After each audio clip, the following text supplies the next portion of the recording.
আমরা এখানে পর্যাপ্ত পরিমাণে ওআরএস এবং অন্যান্য যা দরকার গরমে ইলেকট্রল সহ অন্যান্য যা প্রয়োজন গরমকে রক্ষা করার জন্য সেটা আমরা পাঠাবো, এবং ডিএম যাতে সেগুলো রেসপেক্টিভ স্কুল এবং থানা এই জায়গাগুলোতে পৌঁছাবার ব্যবস্থা করেন, সেটা আমরা এই দপ্তর থেকে এই চিঠি যাচ্ছে ডিএম দের কাছে।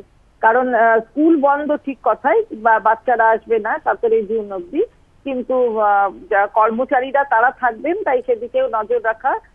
যেটা মুখ্যমন্ত্রী অত্যন্ত উদ্বিগ্ন যে এইভাবে এই রাজ্যে এত মানুষ গরমে তারা প্রাণ হারাচ্ছেন, তাই মুখ্যমন্ত্রী গতকাল আমাকে নির্দেশ দিয়েছেন যাতে প্রত্যেকটা জেলায় সঠিকভাবে এই জিনিসটা পৌঁছায়, এবং তার নির্দেশ মতন আজকে স্বাস্থ্য দপ্তর ডিএম দের কাছে এই নির্দেশ পাঠাচ্ছে।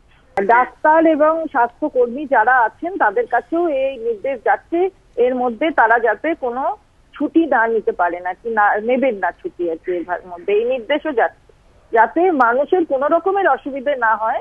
এবং যেরকম ভাবে মুখ্যমন্ত্রী নির্দেশ দিয়েছেন সেই নির্দেশ মতন স্বাস্থ্য দপ্তর কাজ করছে।